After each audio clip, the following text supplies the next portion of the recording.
और इस बीच एक बड़ी खबर आपको बता दें, रूस ने यूक्रेन के 5वें प्रांत पर कब्जे की लड़ाई तेज कर दी है। बखमुत प्रांत के सोलेदार शहर पर कब्जे का दावा करने के बाद रूस की फौज आगे बढ़ रही है। और इस बीच अमेरिकी सैटेलाइट्स कंपनी मैक्स टेक्नोलॉजीज ने सोलेदार शहर की कुछ सैटेलाइट तस्वीरें भी जारी की है, जो देखकर पता यह चलता है कि हंसते खेलते इस शहर को किस तरह से रूस ने कंक्रीट का कब्रिस्तान बना दिया है। यहाँ के खेत ना खेती के लायक बचे हैं, ना नमक खनन के इलाकों से अब नमक निकालने की कोई उम्मीद बची नहीं है।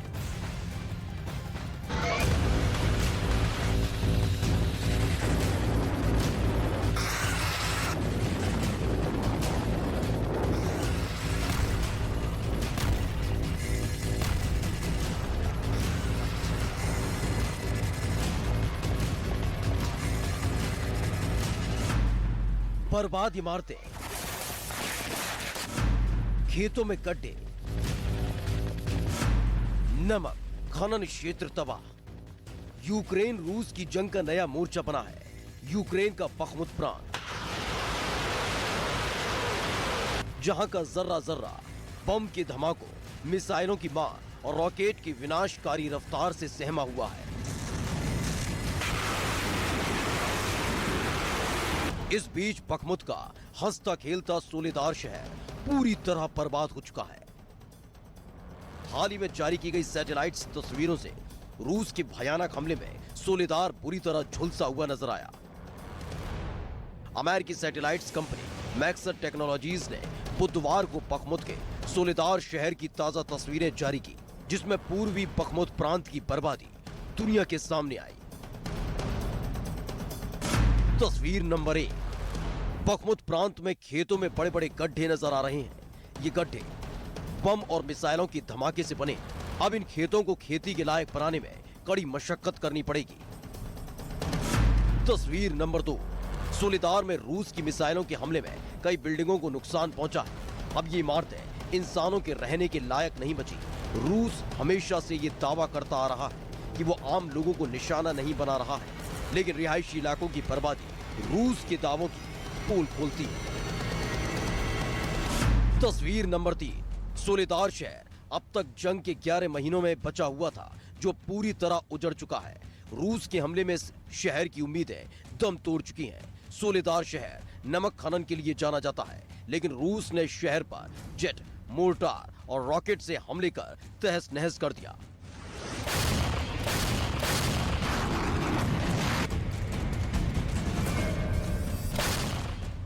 सोलेदार शहर पर रूस के वैगनर ग्रुप के विनाशकारी हमले के बाद रूस ने शहर पर कब्जे का दावा किया है, जबकि ज़ेलेंस्की का दावा है कि बखमुत में उनके जवान डटकर रूस की फौज पर पलटवार कर रहे हैं। सोलेदार के साथ साथ अगर बखमुत प्रांत पर रूस का कब्जा हो जाता है तो ये यूक्रेन के लिए बहुत बड़ा झटका होगा। ये यूक्रेन का 5वां प्रांत होगा जिस पर रूस कब्जा करने के करीब पहुंच चुका है।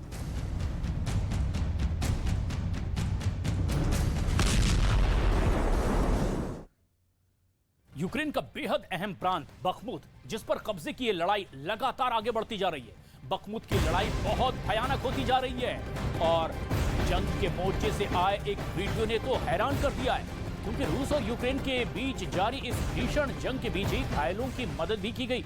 जो वीडियो सामने आया उसमें दिखा कि यूक्रेन की सेना ने बरसने वाले गोलों के बीच ही अपने घायल साथियों को बड़ी मुश्किल से रेस्क्यू करके सुरक्षित ठिकानों तक पहुंचाया है।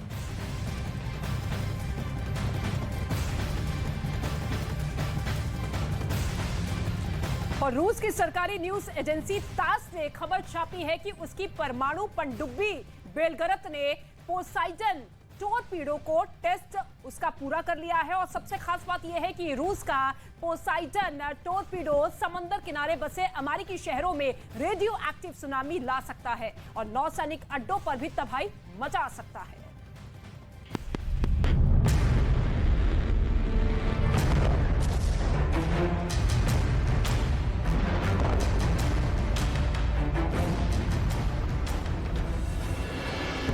रूस की सबमरीन से अमेरिका में सनसनी। सबमरीन बेलगरत के आगे बेदम होंगे बाइडन। पुतिन लाएंगे रेडियो एक्टिव सुनामी। रूस और यूक्रेन महायुद्ध के बीच रूस ने अपनी ताकत को और बढ़ाते हुए परमाणु पनडुब्बी बेलगरद से पोसाइडन टारपीडो का टेस्ट पूरा कर लिया है। बेलगरद पनडुब्बी और उस पर पोसाइडन न्यूक्लियर टारपीडो, ये पुतिन की हथियारों की ऐसी घातक जोड़ी है जो पूरी दुनिया से जीवन का नामो निशान मिटा सकती है।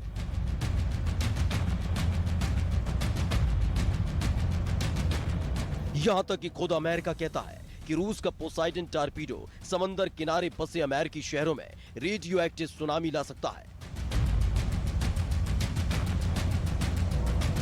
वहीं रूस की बेलगरद दुनिया की सबसे लंबी सबमरीन है। बेलगरद पनडुब्बी की लंबाई 608 फीट है। दुनिया में इतनी लंबी सबमरीन किसी देश के पास नहीं। अमेरिका के पास जो सबसे लंबी सबमरीन है वो भी 569 फीट लंबी है। कहा जाता है कि रूस की ये पनडुब्बी इतनी ज्यादा लंबी है ताकि उसके अंदर पोसाइडन टारपीडो फिट हो सके। तो ब्रह्मास्त्र आए साथ रूस अब नहीं रुकने वाला। अमेरिका के शहर अब नहीं बचेंगे।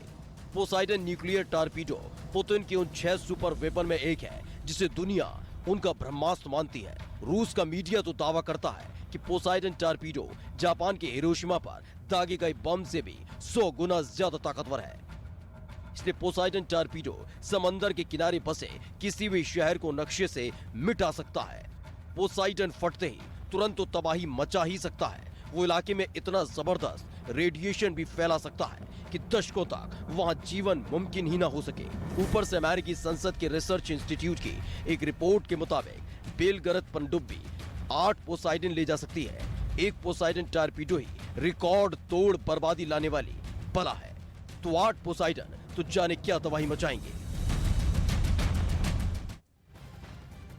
ये सुपर वेपन है पुतिन का, लेकिन रूस के राष्ट्रपति पुतिन बहुत अच्छी तरह से जानते हैं कि जब तक उनके पास जबरदस्त परमाणु ताकत है तब तक ना अमेरिका और ना ही नेटो रूस पर सीधा हमला करने की हिम्मत जुटा पाएंगे। और यही वजह है कि यूक्रेन के सोलेदार को रूस रौंदता चला जा रहा है और नेटो और अमेरिका सिर्फ तमाशा देखने को मजबूर है।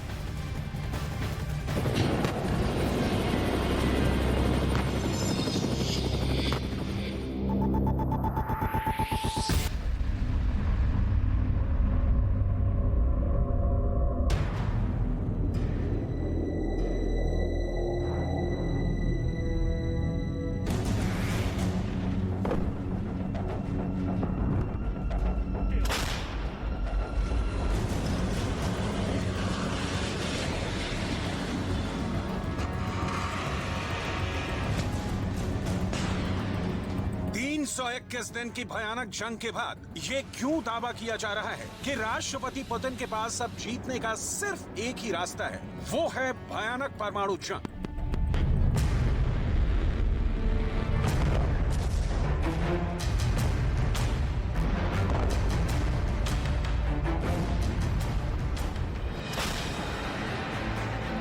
अमेरिका की खुफिया एजेंसियां ये दावा कर रही हैं कि अगर यूक्रेन को और ज्यादा घातक हथियार नहीं दिए गए तो रूस यूक्रेन के 12 शहरों को पूरी तरह से कब्जा कर सकता है।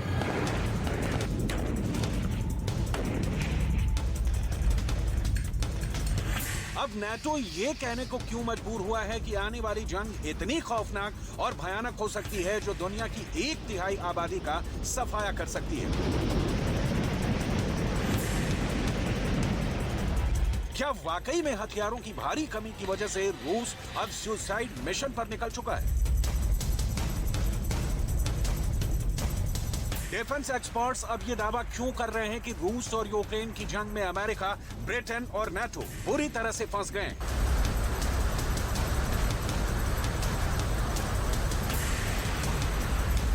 क्या पुतिन आने वाले दिनों में यूक्रेन के अंदर कुछ ऐसा करने जा रहे हैं जो हिटलर के खौफनाक करतूतों को भी पीछे छोड़ देगा?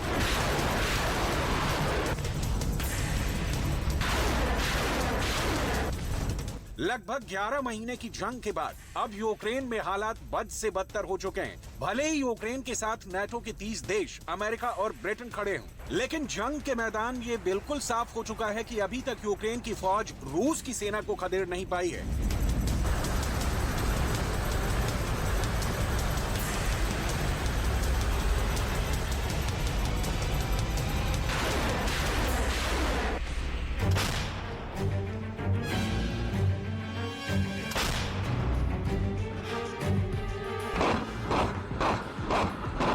यूक्रेन की बर्बादी की तस्वीरें और तबाही साफ दिखा रही है। रूस की मिसाइल, टैंक, तोपखाने और आत्मघाती ड्रोन्स के ताबड़तोड़ हमलों ने ज़ेलेंस्की के यूक्रेन को जहन्नुम बना दिया है। पूर्वी यूक्रेन के खार्किव और डोनबास में इस वक्त यूक्रेन ने भारी तबाही मचाई हुई है। खुद ज़ेलेंस्की तक मान चुके हैं कि पुतिन के इरादे बेहद क्रूर हैं।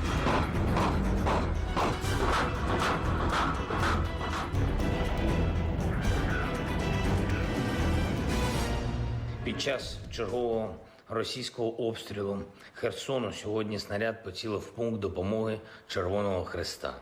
Загинула жінка, парамедик, волонтерка. Мої співчуття рідним.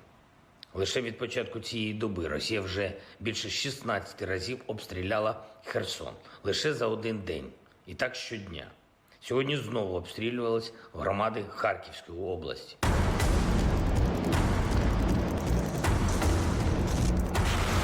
पुतिन की फौज यूक्रेन में सीरियल अटैक कर रही है। 6 और 7 जनवरी 2023 को रूस ने भले ही 2 दिन का सीज फायर बताया हो, लेकिन हकीकत में पुतिन ने पूर्वी यूक्रेन पर भयानक हमले किए हैं। लेकिन इस बीच अब ऐसी खबर आ रही है कि पुतिन यूक्रेन समेत नेटो के कई यूरोपीय देशों पर एटम बम से अटैक कर सकते हैं। पुतिन अपनी मिसाइलों या बम वर्षकों से एटम बम या तो यूक्रेन पर गिरा सकते हैं या फिर किसी यूरोपीय देश पर।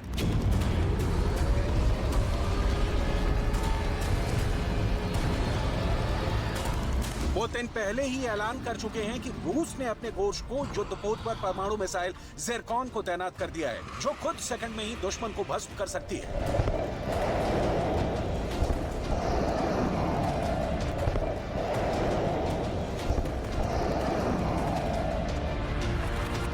Сейчас и вот здесь, что называется, хочу поблагодарить прежде всего специалистов оборонно-промышленного комплекса, которые разработали и серийно начали производить это уникальное оружие. Как я уже сказал, аналогов ему нету ни в одной стране мира. Уверен, такое мощное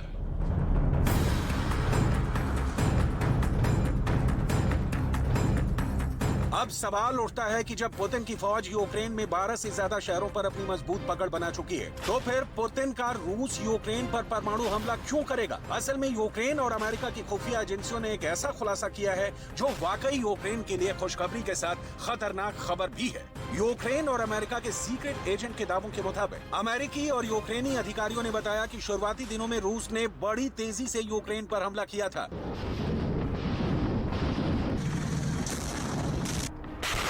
जैसे जैसे युद्ध लंबा खिंचता गया, हथियारों की कमी के कारण रूसी हमले भी धीमे होते गए। इन हमलों का धीमा होना इस बात का सबूत है कि रूसी हथियारों के जखीरे में भारी कमी आ चुकी है। वहीं दूसरी तरफ यूक्रेन के लिए पश्चिमी देशों की सैन्य मदद बढ़ती जा रही है।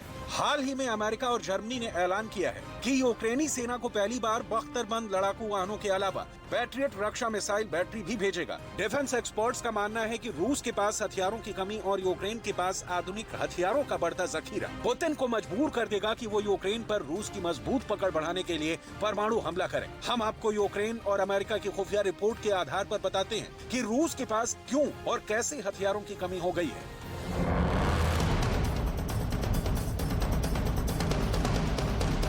पुतिन के 75% हथियार खत्म। लगभग 11 महीने की जंग में रूस के पास 75% हथियारों की कमी हो गई है। रूस अपने विशाल हथियारों के जखीरे के दम पर इस जंग में अब तक टिका हुआ है। रूस के पास क्रूज और बैलिस्टिक मिसाइलों की कमी हो गई है। टैंक, तोप और रॉकेट्स की कमी भी रूस के पास हो गई है। गोला बारूद का स्टॉक तेजी से खत्म हुआ है। रूस पुराने हथियारों को मजबूरी में इस्तेमाल कर रहा है। खुफिया रिपोर्ट के मुताबिक पिछले 1 महीने से रूस की सेना कई मोर्चों पर 40 साल पुराने हथियारों का इस्तेमाल किया है। और यूक्रेन और अमेरिका की खुफिया रिपोर्ट में दावा यह किया गया है कि रूस के 75% हथियार खत्म हो चुके हैं और कयास ये लगाए जा रहे हैं कि ऐसे में अब पुतिन रूस के वजूद को बचाने के लिए भयानक परमाणु जंग पर आगे बढ़ सकते हैं। वैसे इसके लिए पुतिन जंग के पहले दिन से ही खौफनाक परमाणु युद्ध की तैयारी कर चुके हैं और अब वो इस पर और रफ्तार से आगे बढ़ सकते हैं। यूक्रेन और अमेरिका के ये खुफिया आंकड़े देखकर भले ही यूक्रेनी खुश हो रहे हो, लेकिन जमीनी हकीकत अभी भी यही है कि रूस यूक्रेन को बुरी तरह से रौंद रहा है। खुद यूक्रेन के राष्ट्रपति ज़ेलेंस्की कह चुके हैं कि रूस यूक्रेन को दबा कर रहा है। The occupiers have a significant advantage in artillery. They have an advantage in ammunition. They have much more missiles and planes than we ever had. And it's true, but our defense forces stand.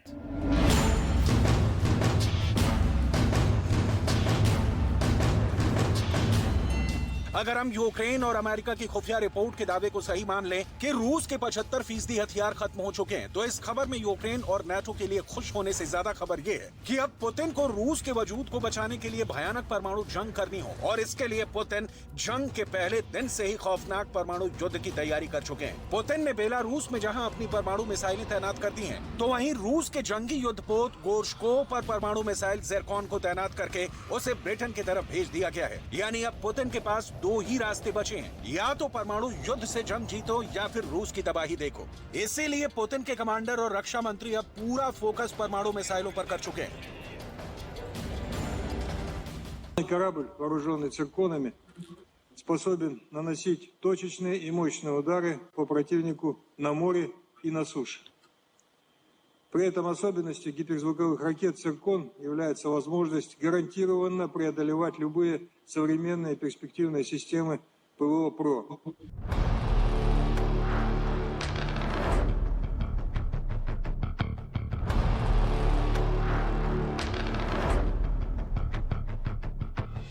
Putin अब जंग में are पार करना चाहते हैं। रूस के सामने इस वक्त दो चुनौतियां हैं। पहली, यूक्रेन के जिन इलाकों पर रूस का कब्जा हो चुका है वहां पर रूस का कब्जा बना रहे, और दूसरा, यूक्रेन को पश्चिमी देशों से मिल रहे हथियारों की खेप को रोका जा सके, ताकि भारी संख्या में रूसी सैनिक युद्ध में मारे जा रहे हैं उनकी जान को बचाया जा सके। अगर जंग में रूसी सैनिक इसी तरह से मारे जाते रहे तो फिर पुतिन के लिए अपने देश को जवाब देना वाकई बहुत कठिन हो जाएगा। इसीलिए पुतिन ने परमाणु मिसाइल ज़िरकॉन को युद्ध में उतारकर जहां एक तरफ दुश्मनों को हक्का बक्का कर दिया है, तो वहीं दूसरी तरफ पुतिन की प्राइवेट आर्मी वैगनर ग्रुप ने यूक्रेन के बखमुत और उसके आसपास के शहरों पर कब्जा शुरू कर दिया है। राष्ट्रपति ज़ेलेंस्की तक वैगनर ग्रुप के खौफनाक हमलों से दहल गए हैं। मीडिया में आई खबरों के मुताबिक रूस की प्राइवेट आर्मी वैगनर ग्रुप के चीफ येवगेनी पिरोगजिन ने दावा किया है कि यूक्रेनी शहर सोलेदार पर पूरी तरह से कब्जा हो चुका है। सोलेदार शहर बखमुत से लगभग 15 किलोमीटर दूर है। हम आपको बता दें कि रूसी हमलों की वजह से बखमुत शहर की 70,000 आबादी शहर छोड़कर भाग चुकी है। यहाँ रूसी फौज ने भयानक हमले किए हैं। यही हाल अब बखमुत के बाद सोलेदार शहर का होने जा रहा है।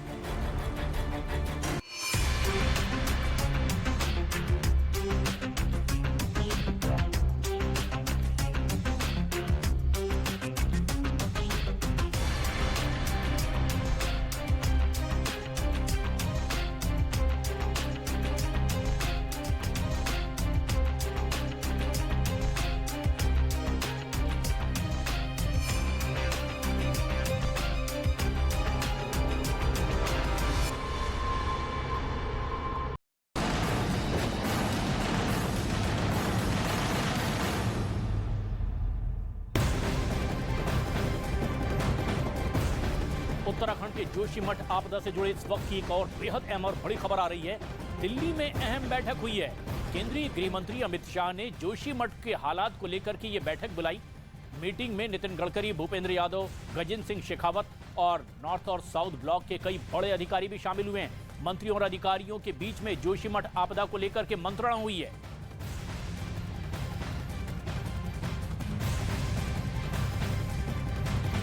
और जोशीमठ मामले पर रक्षा मंत्री राजनाथ सिंह ने यह कहा है कि पीएम मोदी खुद नजर बनाए हुए हैं और केंद्र सरकार आपदा से निपटने के लिए पूरी मदद कर रही है।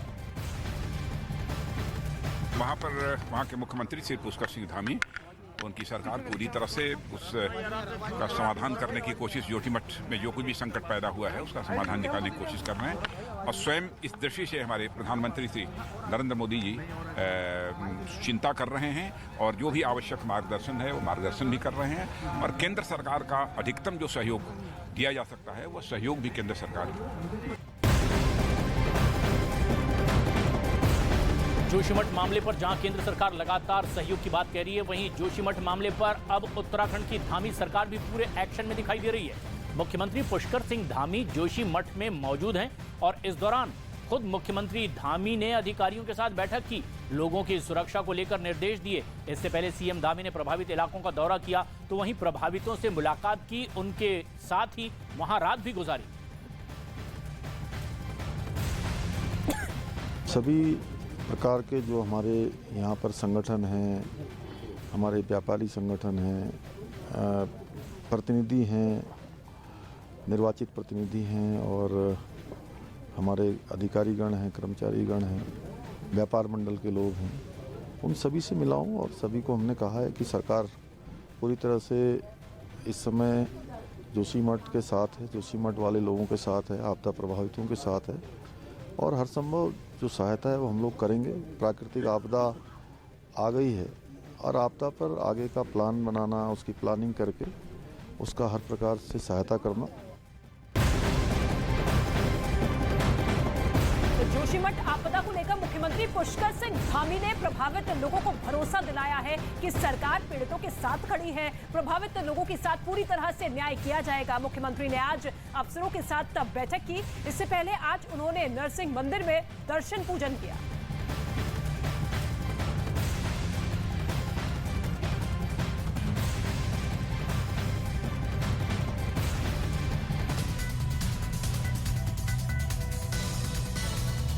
जोशीमठ आपदा को लेकर दिल्ली में केंद्रीय गृह मंत्री अमित शाह ने बैठक बुलाई। मीटिंग में नितिन गडकरी, भूपेंद्र यादव, गजेंद्र सिंह शेखावत और नॉर्थ और साउथ ब्लॉक के बड़े अधिकारी भी शामिल हुए। जोशीमठ पहुंचे सीएम पुष्कर सिंह धामी ने दिन की शुरुआत पूजा पाठ से की। सीएम पुष्कर सिंह धामी सबसे पहले नरसिंह मंदिर पहुंचे, जहां इस जोशीमठ को इस आपदा से उबारने की प्रार्थना की। जोशीमठ आपदा पर एक्शन में दिखाई दे रहे हैं सीएम पुष्कर सिंह धामी। जोशीमठ पहुंचकर अधिकारियों के साथ बैठक की है। लोगों की सुरक्षा को लेकर के सख्त निर्देश भी दिए गए।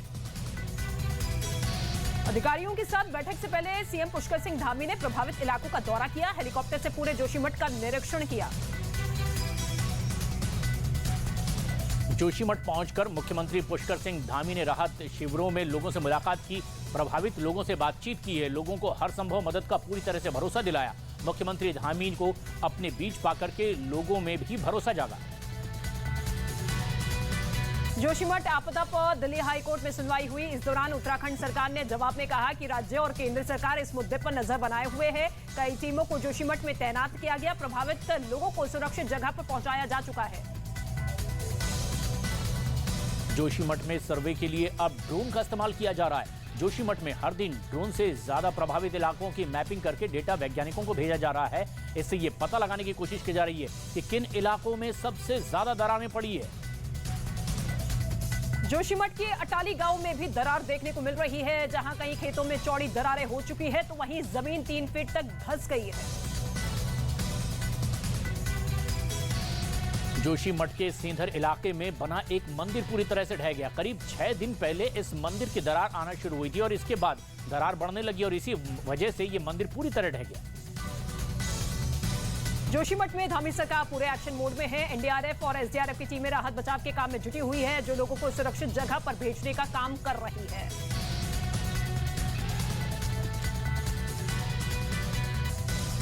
जोशीमठ को लेकर वैज्ञानिकों की अलग अलग राय सामने आ रही है और इसे जानने की कोशिश कर रही हैं कि इस आपदा की दरअसल असल वजह क्या है।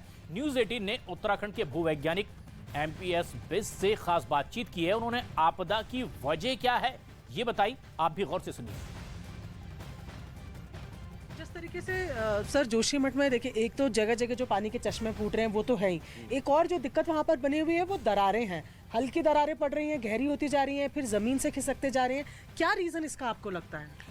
देखिए, दरार होने के कई सारे फैक्टर हैं। दरार होने के हमारे भूविज्ञान में आंतरिक और बाह्य दोनों कारण हैं। आंतरिक कारण है हमारा टेक्टोनिक, जिसको हम बोलते हैं कि जो हमारी टेक्टोनिक जो रिफ्लेक्सेस हैं, जो हमारे रिफ्लेक्शंस हैं, वो अर्थक्वेक के फॉर्म में हमें ज़मीन में नज़र आते हैं, जो हमको फील होता है। कहीं वोल्केनो होता है, कहीं यहाँ अर्थक्वेक होता है। तो अर्थक्वेक से जो है जब कंपन होता है तो जो चट्टान है या सॉइल है, जो उसका कॉम्पैक्टनेस है, जो कोई सी फोर्स है, वो रिड्यूस होता है।